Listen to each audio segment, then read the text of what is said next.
Welcome back to the Rake. We are back with another fun-filled episode for you guys. So much in store.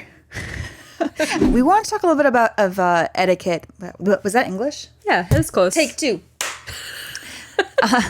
So etiquette in poker. We wanted to talk about this topic. Something that comes up a lot, and we realized we both have, some gripes. Some concerns. And some just suggestions. For not only being like a friendlier, nicer, more considerate poker player, but just like person in general. Mm-hmm. Because there's a lot of people who just, in poker, who are very selfish and who just are like thinking about their day-to-day bottom line. Mm-hmm. And they make some choices that not only hurt themselves in the long run, mm-hmm. but hurt people's feelings in the short run. Yep. So talk a little about, like, you're in a lot of the games, even in JRB's game, and some of the bigger games. Yeah, I mean, I think, I'll say this, as poker becomes more privatized and more kind of, just more privatized, it is kind of, frankly, about the relationships you have with the recreational players, with the weaker regs, whoever it may be. And, there's a big debate in how to, like, handle that. And I've seen different styles. Obviously, we all know people that kind of kiss the ass of the VIP or the weaker player. And I've kind of seen it all. But, from my experience, JRB, obviously John Robert, he's played high, big games for a long time. And I just like really think that he's just great at like dealing with everybody in the game. And making everybody feel like he's never patronizing them. He's never blowing smoke up their ass.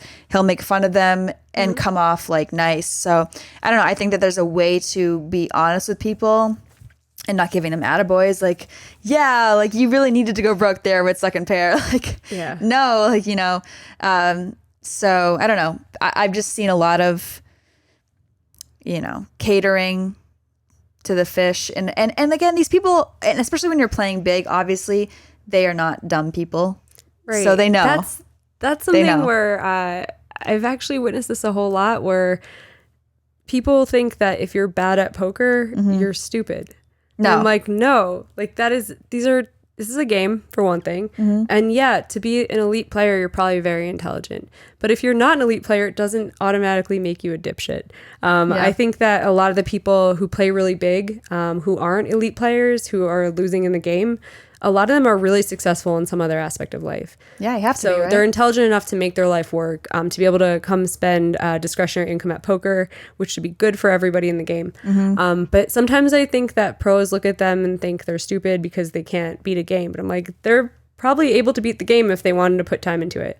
And so like doing little things that they think go unnoticed but really don't go unnoticed. Like you're saying, where there have definitely been times where I've been in a game where, like, I used to be a lawyer and I didn't really concern myself with, like, what my hourly was so much. Mm-hmm. And there were definitely times when I played in games where I was, like, a little over my head, just with, like, the type of people I was up against. Mm-hmm. And I still felt it. Like, if I made a bad play and someone was like, nothing you could do there. So unlucky.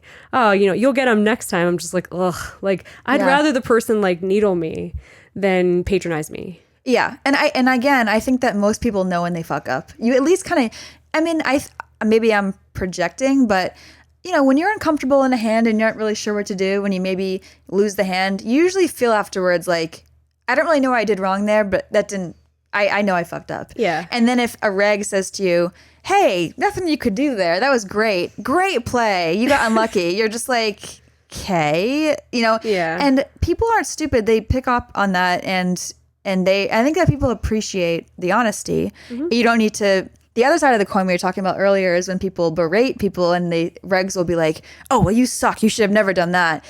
Obviously that's equally as bad. Yeah. But there's a way to like jokingly needle someone and be like, hey, man, like sick call, like, and just be funny about it. Yeah, like there are things like I used to be a really big calling station because my curiosity just gets the best of me. I'm like, I just need to know. Yeah. And there was one time when I made a call that was just like a horrendous river call, and this guy I play with all the time goes, "You must sleep really well at night." And I was like, what? He's like, you never have to worry about a hand. You never have to wonder at all. You always know if you were beat or not. And I was like, ooh. I'm gonna use that. I'm not gonna lie. I'm going to use that. It's pretty good.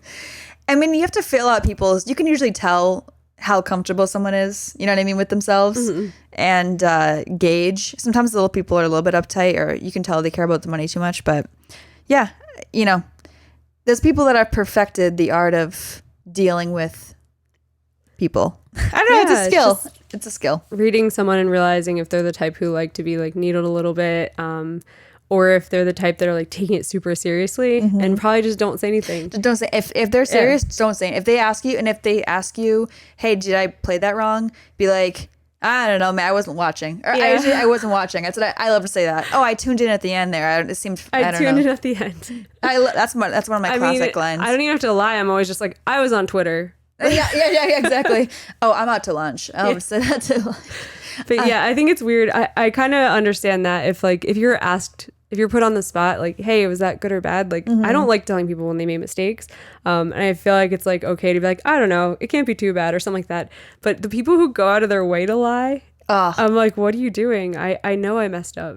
You don't have to tell me. And everyone does on some level. I feel like some people can articulate it in their mind a little bit. Like there are people, you know, who are so good when they fuck up, they say, oh, you know what, that bet sizing was wrong. And they know exactly where they fucked up. But I think everyone can always get that feeling in their stomach where they just like, oh, man, I really was lost there. I don't know what I did wrong, but I was lost. And I just know I was. And people aren't dumb. So there's a lot of etiquette things. You know, another big thing is snap leaving when the whale or I've seen it just so many times too. It's crazy. It's not that much of your time to just like let the person leave. Like I think most fun players know they're the fun player, especially as the games are bigger and bigger. I aspire to be the fun player. I would love to be the fun player. If I like hit Powerball, which I guess you have to play Powerball to hit it, so it's unlikely. I would be the fun player for everyone. People would greet me like I'm fucking Santa Claus. Like I come to the room, they'd be like, "Oh my god, Christmas!" I would just chase every draw and make it really fun. And I wouldn't care. You can condescend to me all you want. I'm still gonna play and have fun.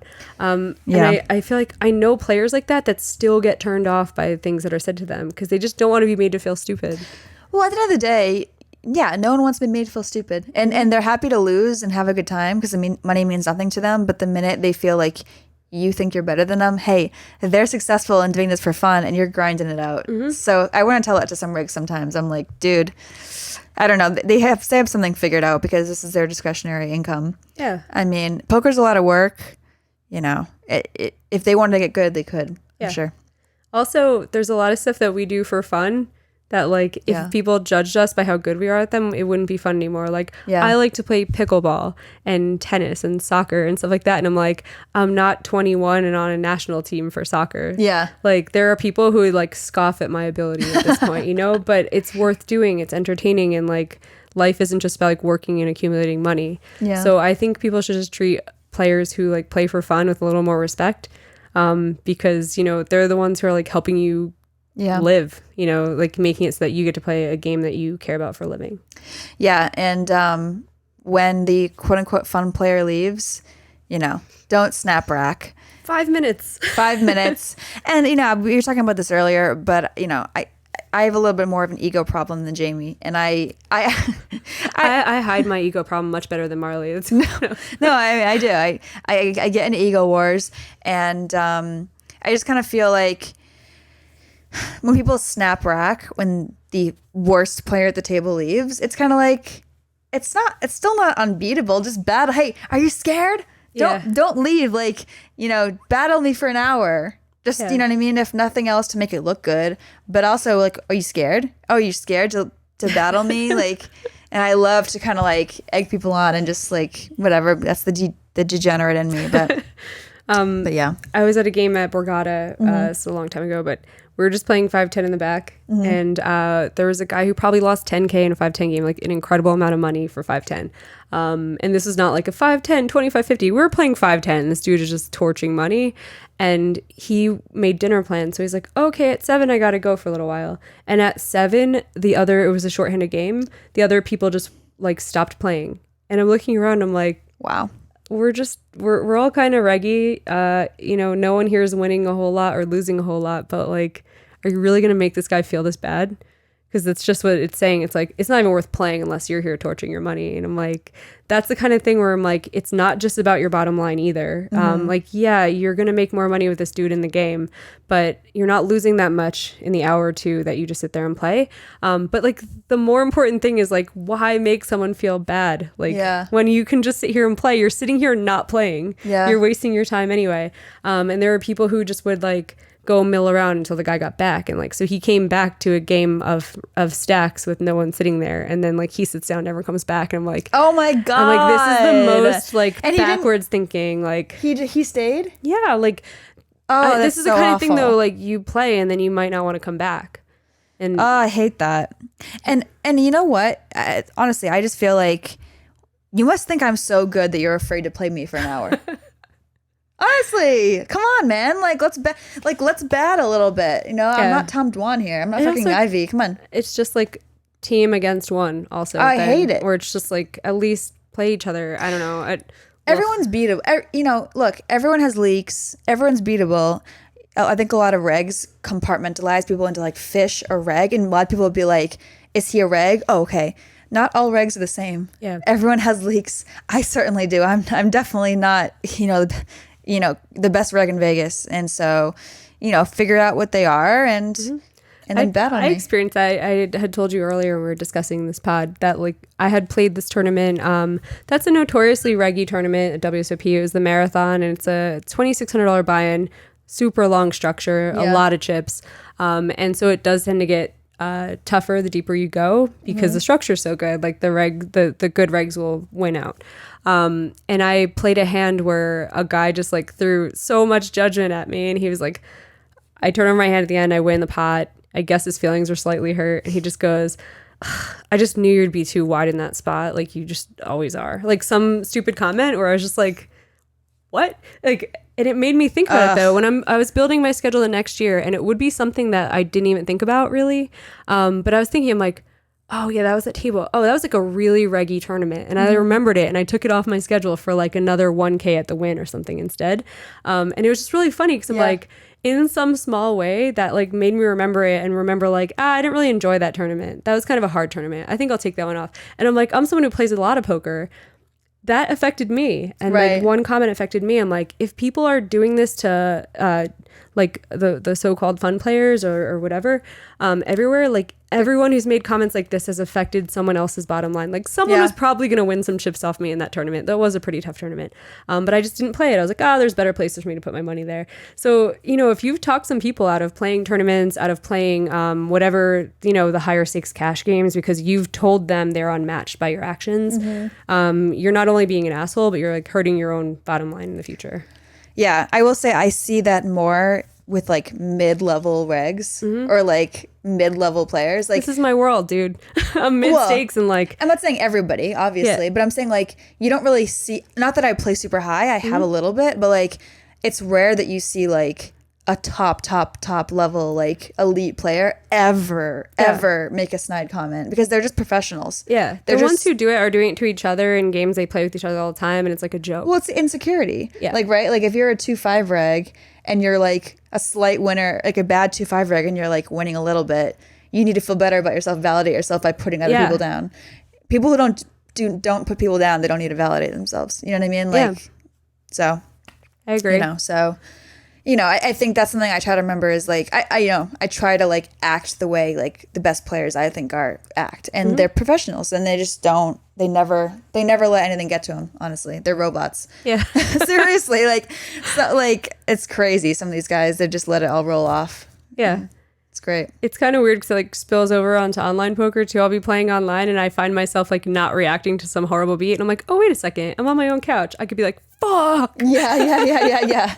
Seriously. But it does, like, it's just kind of a mindset thing after a while that you're just like, it's okay. God didn't good. Like, did all I could do. And you kind of just like brainwash yourself into being more of a robot. But it's not robot. Yeah, I think it's just emotional control. I think. I don't know. It's because a lot of these players, like you've hung out with them outside of poker, and they're very, you know, lively. But when they're there, they're just there. But you know, I think part of it that is with these high rollers, they are just so rolled. I don't really know, but I assume that they have decent amounts. If nothing else, they have unlimited backing, so it helps. It really does. Sure. So, but I also still, even all that aside, that they're not feeling it quite as much as people who take too much risk. yeah. They're still like, to get to that level, have to be incredibly competitive people. Yeah. And to be able to like have the competitive drive to sit at home and study hours on end, but be able to turn that competitive like voice in you off when you're just losing a spot, like you're losing a standard spot. And instead of like wanting to scream, which like someone who goes home and studies 50 hours a week of poker probably wants to scream when they get in King's Aces, but they're just like, back to the drawing board. Like, well, fine. I don't know. I feel like myself, the hands that I get emotional about are the hands I truly don't know if it was a mistake or not. Like, honestly, like, I think it's only when I have a lack of knowledge that I get upset in the moment where I'm like, fuck, was that just like when I have a read and I just kind of go for it and do something unconventional and then it doesn't work out and I'm like, fuck, like, because you're just unsure, but they're just sure of everything. Or not sure, but they're just so prepared, you know? So... yeah. Be prepared, and that's the moral of this story. Stop, drop, and roll. Let's just say a bunch of things. Yeah. Now seems like a good time to thank our sponsors. A big shout out to Run It Once Poker, the brand new and awesome place to play poker online. They really care about the players, and although we haven't played on it because we're here in the United States, we have been hearing really good things and have checked out some of the videos of gameplay on this channel, and it looks really cool. You can sign up through once.run/play and receive a 100% deposit bonus up to €600, along with a 51% rake they give back through their in-game reward system, Splash the Pot. And to Run It Once training, the best place to learn from poker players much better than us. You can sign up through once.run/learn, and you'll get access to 3 free elite videos, so check it out. We've been up to so much lately. Personally, I've been playing a lot of poker, which is nice. Going well overall. I think I had like 9 wins in a row and then lost the other day finally in epic fashion at the win. But it's been a roller coaster. I had a winning streak going on like that once, and it almost got stressful because I would just I'm like, okay, I'm on like 15 in a row, but it was like I would tournaments? No. Oh yeah, right. I mean cashing. I would be way too rich for your pod, Marle. No, it was cash sessions, and it got to the point where it became more important for me to have won that session than how much money I won. So I would literally lock up like a $200 win. I'd be like, another win for the books. I'm like, I put in 18 minutes, I won $200. I'm like, sweet. Yeah. And the one night I played like a 30-hour session because I was stuck like nothing too. I was stuck like $500. I'm like, I am not putting a loss down. I was like, if I'm going to lose, it's going to be an epic loss. It's going to be like minus my whole bankroll if I'm going to lose. So I just like stayed up 30 hours until I got unstuck and left. Oh yeah. Whenever I do that, I end up losing 25K. And I'm like, damn it, Marley. Yeah. When I finally lost, it was almost a relief. I was like, okay, I can stop this stupid charade of like thinking I'm never going to lose. And I can actually play poker and try like maximize wins instead of just put a W in my stupid journal. That is true. Sometimes you play games with yourself. So yeah, I mean, I was over in LA at the bike, had a fun time, played on, I played the 5-5 $50 big blind ante game. Ooh, that's fun. It was a really fun, I've never played a game like that. And I don't even know really, I talked to a few friends beforehand, but what's, the right strategy for that? Because I honestly don't know. It's like 5-5 50. But it went well. It was a juicy game. Do people limp in that game a lot? There's a decent amount of limping. Yeah, because like I think folding would be the only thing. You'd be folding a lot less. Right. Because there's a pot already every single time. It's almost like a bomb pot type of situation. Yeah, I think what I did, I definitely adjusted for tendencies of people behind me, because if like the big is going to be raising 100 and you're, you know what I mean, and you're limping every button, it's kind of like a little bit different. I don't know. It's just kind of, that's kind of I did a lot of limping for sure and played a lot more hands, but I still was super new to it, but it was a good game because I feel like everyone was new to it. Yeah. Relatively. Or at least acting like it. There's some guy who's like at home with solvers being like, I cannot wait till someone plays this game. Like, seriously. And I was a sucker. Kitty Quo, shout out to Kitty Quo. She was in the game with me. Never played with her before. First time playing with her. I played a ladies game. There's like a ladies game in Best Bet Jacksonville last year. And I think that was the first time we played together. And I'm pretty sure she got me for my whole stack once. She's a savage, man. She's a savage. She's got no fear. And she talks shit at the table too. Talks shit. Not just at the table. No, I know. Her Twitter is like the most savage, ruthless. Like her poor husband. I always talk about that. I'm like, Russell Thomas, like, don't read her Twitter. I love it. I bet that they're like a really fun couple. Like, Yeah, and she was saying that she always travels now without him, and they have their separate them time. But that's another topic altogether. But no, the bike was really good. LA is just always a fun game. So I played in that game, and then I played in just a regular 5-5-10 game with a couple of my, regulars, Mamacita, Poya, famous rapper. Of course, Patrick Curran, the editor and videographer for Live at the Bike, and just a fun group of us. And that game went really well. I did play kind of crazy when I was there. I ended up working out, not crazy, but I just felt like I wasn't in the zone. And we like to talk about punts a little bit. And give us your punts. Let's go. I have one in particular that comes to mind. It was really early on in the 5-5-10 session, maybe in the first half hour, and I was stuck a little bit. It's also a 1K cap, so it's super short. Cap, 100 big blinds, so that kind of stinks. But this hand just goes Raver Poker. He goes by, opens under the gun, and I 3-bet jacks. I think under the gun too, and get cold called by Puya. Oh no, I'm sorry. Scratch that. There's a limp under the gun. He opens under the gun 1. I 3-bet jacks in middle. Get cold called, and then limper cold calls, and then he calls as well. So we go 4 ways to the flop, and flop is 10 deuce deuce rainbow. The limper open jams 500, into 800, and then the pre-flop raiser rejams for about 1,000, and I have about 1,000, and I'm just sitting there, and I just had one of those brain fart moments where, I think it's obviously a very easy call. The guy who limp called the 3-bet was an older gentleman, but it's LA poker. People play a little crazy, and I just kind of talked myself into being oh, he limped called the 3-bet. He just has queens, or either one of them has. Is this a punty fold? Is that what we're hearing here? Oh no. It's a punty fold. Not like this. This is my first. I just think it's such a horrific fold. But I was sick about it. I folded, and then they both end up having king 10 actually. And it's just I guess it's not that big a punt because I folded. But punts can be folds, right? I never really thought about it like that. Whenever I think of a punt, I think someone's just letting money. I hate this money. I'm gonna get rid of this money. But I have a few of those. That is kind of interesting. I think we'll allow it. Yeah, me and Crouton have voted to allow this as a punt. It's a punt because I'm punting. I punted. It was a big pot. Equity. You're punting equity. 3K pot. That I just let them have. Anyway, so I folded a complete dumb butt, and decided then to get very tipsy and play crazy, and I ended up winning quite a bit. So, but nice. I think it was fine. But I was very upset about it. I don't know. I think I just have one of those brain fart moments where I was has queens, have to fold. I folded, and of course, what can they fucking have, really? If they have it, that's fine. But no, it was fine. It was a good game, and then I played a little bit at Hollywood Park, also in LA, juicy game. You haven't played too much in LA, but I've only played Commerce a couple times and Gardens a few times. Yeah, it's good games, man. Oh, bye, puppy. He's leaving us. He said that if you fold jacks, he's leaving. Yeah. I know. I'm a disgrace. I'm a absolute disgrace. Came back to Vegas and then played some more poker.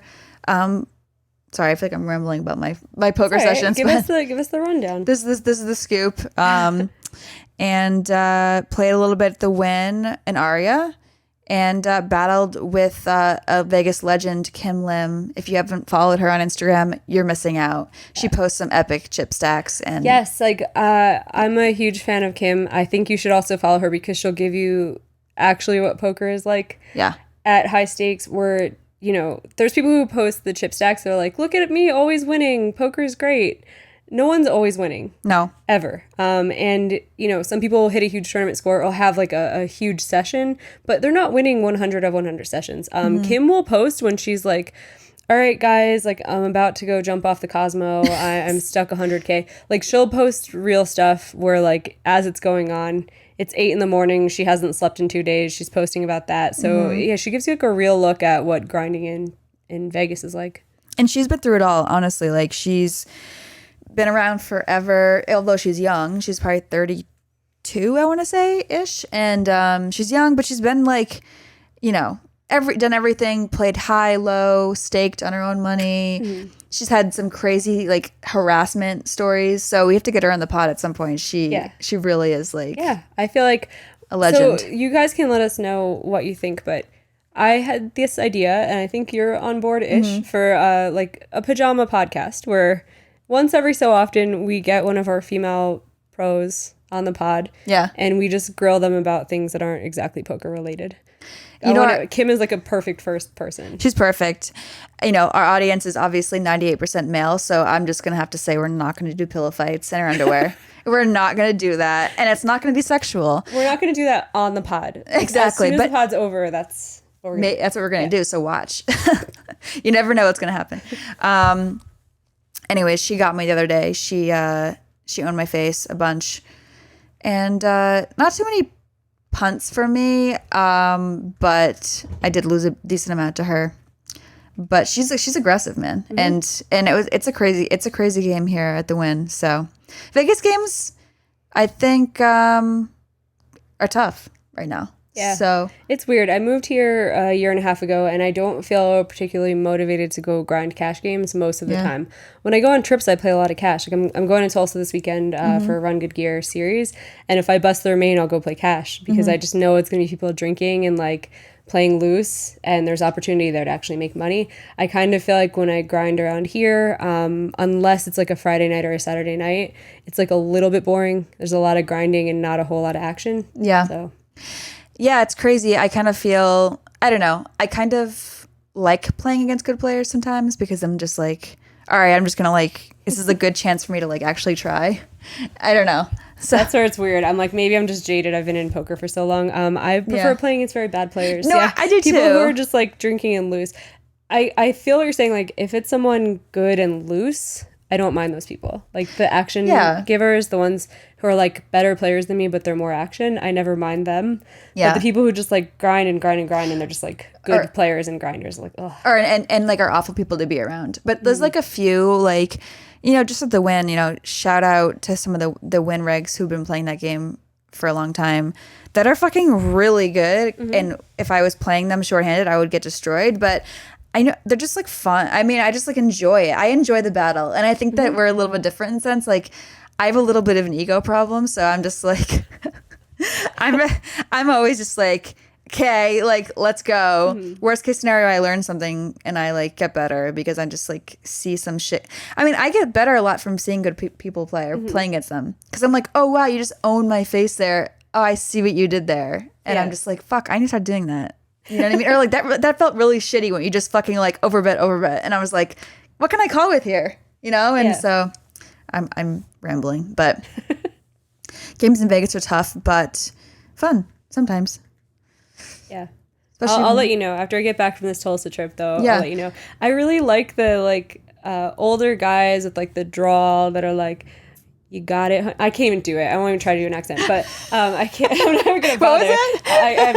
I take it back. Yeah. But every time I've gone to the Midwest to play, I'm like, I definitely feel like the older guys they're not used to playing with women as much. Like in big cities, you get a lot of female players. Sure. But I kind of feel like I'm like a novelty when I go there, and like I've had people try to like teach me how to play poker, and it's always interesting to me because I'm like can kind of laugh it off. Yeah. And I think as the games are like social and drunk and whatever, I'm like, I'll take someone calling me sweetheart if they're losing like 10 big blinds an hour.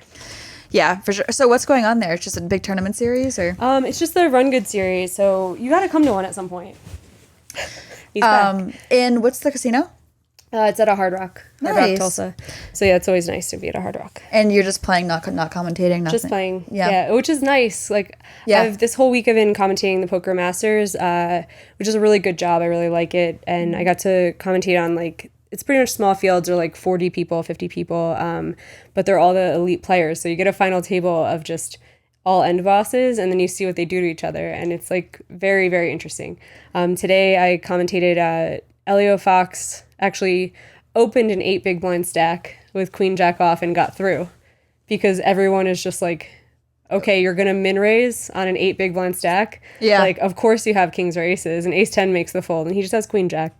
He just got through with queen jack off with a min raise. It's so interesting, like stuff like that, because it just shows that he's looking like that's so like exploitative. Like obviously he's just saying, oh hey, everyone perceives this to be so overvalued that I'm just gonna add bluffs in. And it's like that's the kind of stuff I like to watch high level poker because I think that's so interesting. And the sick part though, Sean Winter folds his ace 10. Yeah. And before no one has shown any cards, he goes, queen jack off, I know.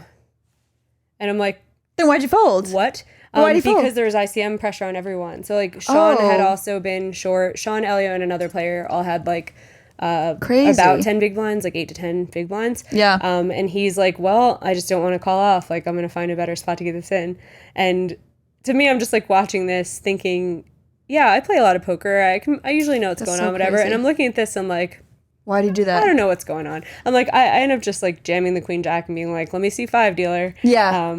But it's really cool commenting on people who literally do this. They live it and breathe it. Yeah. They find spots. They invent spots. You know, like For there's sure. pretty much, this isn't something you're going to see in a training video. Hey, open this hand at this, you know, like you're not, in tournaments especially, you're always in different spots. It's hard to like replicate the exact same stack sizes and ICM implications and everything else. Yeah. So it is just like having a strong knowledge base of poker and then just like freestyling. You're like, all right, well, I've thought about this spot before. I'm just going to take it and see what happens. Yeah. Or, I mean, and they also have so much history with each other, too. Like, it's such a small player pool. It's not like they're playing, you know, at the bike where it's just, like, infinite people, I guess. But, yeah, I mean, it's interesting that he just, like, I'm always so excited to play poker after I commentate a series like that. Cause I'm just like, oh, wow, like, maybe some of it seeped into my stupid brain, you know? Like, watching these guys, like, they're just doing cool things all the time. And Yeah, maybe I'm not jaded enough for young and stupid, but I'm still like,